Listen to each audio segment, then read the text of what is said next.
প্রিয় স্যামজনবাসী, নিশ্চয়ই আপনারা খুব ভালো রয়েছেন। আপনাদের হয়তো খেয়াল আছে আমাদের কাছে এই যে ওয়েফানের তিনটা টিডাব্লিউএস একটা আর বাকি দুটো হলো নেক ব্যান্ড, এগুলো আমাদের কাছে অনেকদিন আগে এসেছিল। তো আমরা একটা আনবক্সিং দিয়েছিলাম, এর মাঝে আবার দুইটা আপনারা গিভঅ্যাওয়েও পেয়েছিলেন। তো এগুলো নিয়ে আমাদের একটা ফুল রিভিউর মতো কিছু নিয়ে আসার কথা ছিল। আজকের ভিডিওতে আমরা সেগুলো নিয়ে আলোচনা করব, এই তিনটা জিনিস নিয়ে। আর শুরুতে অসংখ্য ধন্যবাদ জানাবো ওয়েফানকে আমাদের কাছে এগুলো পাঠিয়ে দেওয়ার জন্য সুদূর বিলাত থেকে। ওদিকে আবার শুরু হয়েছে যে মাইক নিয়ে তেলা পোকার ওষুধ লাগবে কিনা, যাই হোক। সো পুরো ভিডিও নিয়ে আমি স্যাম থাকবো আপনাদের সাথে। আপনারা স্যামজন দেখছেন, যারা নতুন চ্যানেলটি সাবস্ক্রাইব করে আমাদের সাথেই থাকুন। তাহলে শুরু করা যাক ছোট ভাইদের নিয়ে, দেন আমরা বড় ভাইদের কাছে আসছি। ওয়েফান ফ্লেক্স ইউ, যেটা দেশের বাজারে হয়তো আরও প্রায় 8-9 মাস আগেই চলে এসেছিলো। তো এর বক্স কন্টেন্ট হিসেবে আমরা অবশ্যই মেন জিনিসটা পেয়ে যাবো, অর্থাৎ নেক ব্যান্ডই থাকবে। এটাকে চার্জ করার জন্য মাইক্রো ইউএসবি ক্যাবল রয়েছে একটি, দুজোড়া সিলিকন টিপস আর ইউজার ম্যানুয়াল। এই হচ্ছে নেক ব্যান্ড। রেগুলার নেক ব্যান্ডগুলো যেমনটা থাকে সেরকমই, তবে বিল্ড কোয়ালিটির দিক থেকে যে অনেক আহামরি এমন কিছু না, কারণ লো বাজেটের জিনিস। তবে এটা বেশ ফ্লেক্সিবল, গড়ায় রাখলে আপনার খুব একটা খারাপ লাগবে না, দেখতেও মোটামুটি ভালো লাগবে, কারণ এর ক্যাবলগুলো রেড কালারের। এখানে যে ড্রাইভার চেম্বারটা আমরা লক্ষ্য করছি সেটা একেবারে ডিফারেন্ট, এবং দেখে যা মনে হচ্ছে ভিতরে দুইটা করে স্পিকার রয়েছে, এবং আমরা যতটুকু জানতে পেরেছি এখানে 4টি স্পিকার থাকছে। আর এর ড্রাইভারের সাইজটা হলো 8mm। আর এই ব্যান্ডের রাইট সাইডের চেম্বারে আমরা লক্ষ্য করবো ভলিউম কন্ট্রোল করার জন্য দুটি সুইচ রয়েছে, এবং কল রিসিভ করা বা কেটে দেওয়ার জন্য আরেকটি সুইচ থাকছে। এছাড়াও মাইক্রোফোন রয়েছে। ইভেন এটাকে চার্জ করার জন্য আপনি মাইক্রো ইউএসবি পোর্ট এ পাশেই পেয়ে যাচ্ছেন, অন্য পাশে ব্লুটুথ চেম্বার বলা যায়, এবং সেই সাথে ব্যাটারিও থাকবে। সো ডিজাইন আর বিল্ড কোয়ালিটি নিয়ে আর তেমন কিছু না বলছি। বাই দ্য ওয়ে বলে রাখছি, এটা কিন্তু সোয়েট প্রুফ বা পানি ঢুকবে না এমন কিন্তু না। সো সাবধানে ব্যবহার করাই ভালো হবে। সাউন্ড কোয়ালিটি নিয়ে কথা বলা যাক সরাসরি। সাউন্ড কোয়ালিটির দিক থেকে এর সাউন্ডটা আমার কাছে খুব একটা হামড়ি ভালো লাগেনি। সাউন্ড লেভেল মোটামুটি হাই রয়েছে, বাট খুব একটা বেজি না। আমার মনে হয় এখানে ডাবল স্পিকার না ব্যবহার করে ড্রাইভারের সাইজটা বড় করে দিলে আরও বেটার সাউন্ড পাওয়া যেত। সেই ক্ষেত্রে বেসটা আর একটু ডিপ একটা বেস পাওয়া সম্ভব হতো। এমনি ভোকাল মোটামুটি ক্লিয়ার আছে, মিড বা ভোকাল ক্লিয়ারই আছে। আর ট্রাভেলটাও আমি বলবো মোটামুটি ব্যালেন্সভাবেই দিতে পারছিল। মাইক্রোফোন কোয়ালিটি একেবারেই অ্যাভারেজ ছিল, কথা বলতে পারবেন, বাট ওপাশ থেকে যিনি শুনবেন তিনি আপনার সাউন্ডের পাশাপাশি বেশ নয়েজ পাবে যদি কিনা আপনি বাইরে বসে কথা বলেন। ব্যাটারি ব্যাকআপের ক্ষেত্রে এর থেকে আমি বলবো, আপনি যদি 70% ভলিউম লেভেলে থাকেন অলমোস্ট 5.5 ঘন্টার মতো ব্যাকআপ পেয়ে যাবেন। সো এই ছিল এর বিষয়বস্তু। এইটার যে প্রাইস সেটা 1000 টাকার মধ্যেই রয়েছে, যেহেতু আমাদেরকে আসলে বাইরে থেকে পাঠানো হয়েছিল। সো ওইভাবে আসলে প্রাইসটা আমিও মেনশন করতে পারছি না, বাট 1000 টাকার মধ্যে এটা পাওয়া যায় আমি যতটুকু। এবারে আমরা ওয়েফানের একটি গেমিং টিডাব্লিউএস নিয়ে কথা বলবো, G100। অনেকে এটাকে গেমিং টিডাব্লিউএস বলে থাকে, কারণ হলো এখানে লো ল্যাটেন্সি মোড রয়েছে, অর্থাৎ 45 ms লো ল্যাটেন্সিতে এটাতে গেম প্লে করা যাবে আর কি। তো বক্স ছিল এই যে এরকম, এবং বক্স কন্টেন্ট হিসাবে আমরা টিডাব্লিউএসটি পেয়ে যাব। দেন এটাকে চার্জ করার জন্য ক্যাবল থাকবে, আর কি আছে, সিলিকন টিপস আছে দুজোড়া, এগুলোই। তো এই হচ্ছে টিডাব্লিউএস এর কেসটি। এর লুকসটাতে একটা গেমিং ভাইব পাওয়া যায়, বা সেরকম রাখারই ট্রাই করেছে এখানে ওয়েফান। উপরে আমরা লাইট দেখতে পাবো, যেটা জ্বললে একটা গেমিং একটা ভাব আসে আর কি। মানে লাইট থাকা মানেই যে গেমিং অনেক আহামরি হবে এমন কিন্তু না। যাই হোক, এর নিচের দিকটাতে রয়েছে ইউএসবি টাইপ সি পোর্ট। হ্যাঁ, ভালো বিষয় যে টাইপ সি পোর্ট দেওয়া হয়েছে। আর এটা খুললে মোটামুটি একটা ভালো ফিল পাওয়া যায়, এবং মোটামুটি ম্যাগনেটিক স্ট্রেংথ ভালোই রয়েছে। চলুন ভিতর থেকে বার্ডসগুলোকে বের করে নেওয়া যাক। এর স্ট্রেংথও খারাপ না, এই পর্যায়ে আমি বলে রাখছি।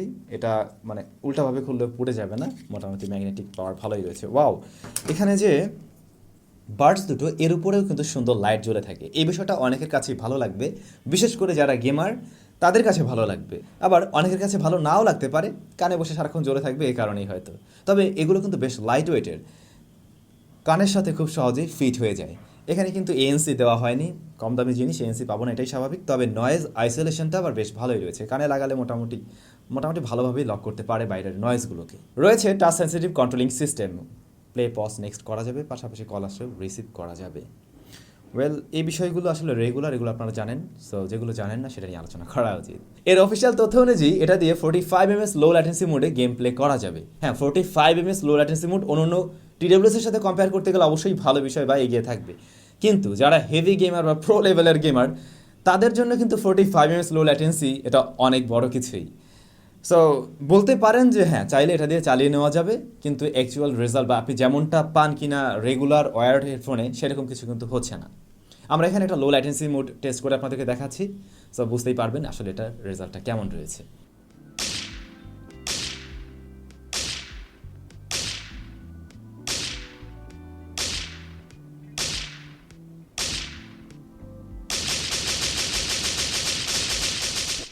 এবারে কথা বলা যাক এর সাউন্ড কোয়ালিটি নিয়ে।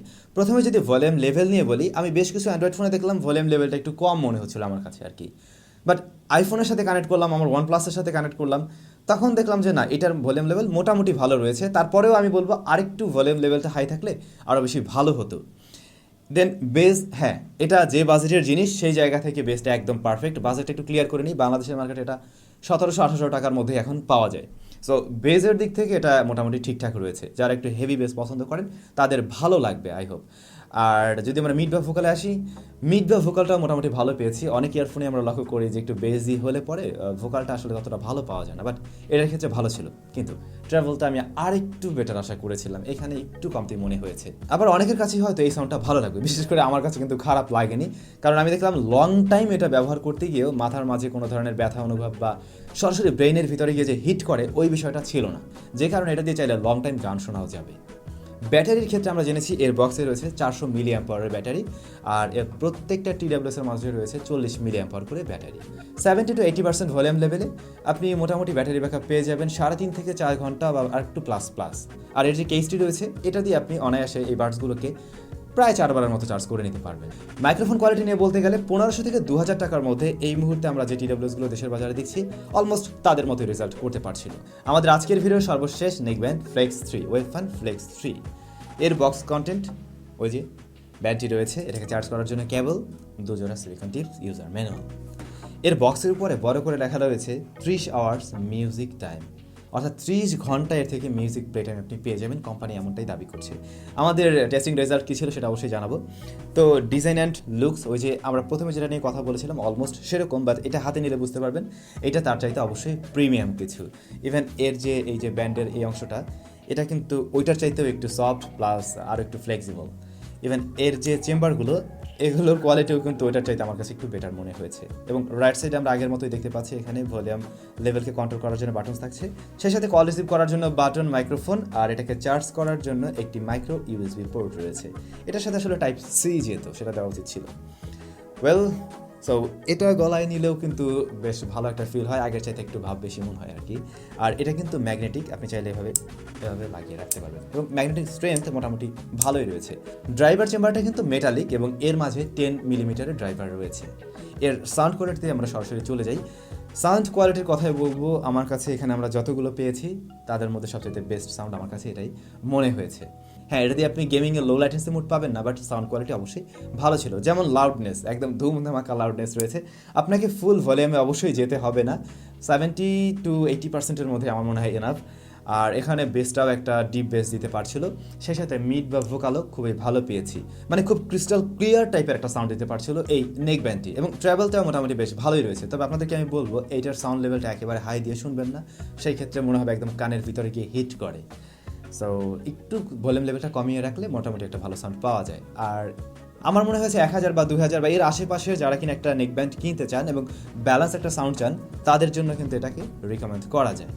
দেন আমরা যদি এর মাইক্রোফোন কোয়ালিটিতে আসি, ইভেন এর মাইক্রোফোন কোয়ালিটিও ভালো পেয়েছি আমি আগের দুটোর তুলনায়। আর এটা কিন্তু বলা যায় সোয়েট প্রুফ, অর্থাৎ ঘামালে বা টুকটাক বৃষ্টি পড়লেও সমস্যা হবে না, তবে একদম পানিতে ভিজানো যাবে না বা পানির নিচে ডুবানো যাবে না। ফাইনালি কোম্পানি যে বিষয়টাকে হাইলাইট করছে, 30 ঘন্টা মিউজিক প্লে টাইম। 30 ঘন্টা আপনি এর থেকে মিউজিক প্লে টাইম পাবেন না, তবে 20 ঘন্টা প্লাস সময় পেয়ে যাবেন যদি কিনা 70% ভলিউম লেভেলের মধ্যে আপনি গান শোনেন। তবে ভলিউম লেভেল যদি আরও হাই থাকে সেক্ষেত্রে ব্যাকআপের পরিমাণও কিছুটা কম পাবেন। তো ভাই ব্রাদার, এই ছিল মোটামুটি এই 3টা ইয়ারফোনের বিষয়বস্তু। এখন যদি আমরা একটু এর ল্যাকিংস নিয়ে বলতে যাই, কী কী পজিটিভ ছিল সবাই তো জেনেছেন, খারাপগুলোও জেনেছেন, তারপরে বলবো প্রথমটার বিল্ড কোয়ালিটি আরেকটু ভালো হতে পারতো, এবং আমি বলছিলাম যেখানে 8 মিলিমিটারের ড্রাইভার না ব্যবহার করে একটি 10 মিলিমিটারের ড্রাইভার ব্যবহার করলেও মনে হয় এর থেকে আরও বেটার সাউন্ড পাওয়া যেত। দেন আমরা যদি এই যে গেমিংটা নিয়ে কথা বলতে চাই, এটা সব কিছুই ভালো ছিল, বাট ট্রাভেলটা যদি আরেকটু টিউনে থাকতো তাহলে মনে হয় এর সাউন্ডটা আরও বেশি ভালো লাগতো। ইভেন মাইক্রোফোনটাকেও আরেকটু বেটার করা যেত। আর সর্বশেষ যেটা আমাদের কাছে ছিল, এটা সব কিছুই মোটামুটি ভালো রয়েছে, তবে ড্রাইভার চেম্বারটা একটু ভারী মনে হয়েছে আমার কাছে, মানে কানে একটু দীর্ঘ সময় পড়ে থাকলে একটু ভারী মনে হতে পারে, যেহেতু এটা মেটাল এই কারণেই ভারী মূলত। এর বাইরে মোটামুটি এটা ওকে রয়েছে, এই আর কি। তো আপনাদের কাছে কেমন লেগেছে অবশ্যই কমেন্টস করে জানাতে ভুলবেন না। সবাই অনেক বেশি ভালো থাকবেন, সুস্থ থাকবেন। দেখা হচ্ছে আমাদের আবার নতুন একটা ভিডিওতে।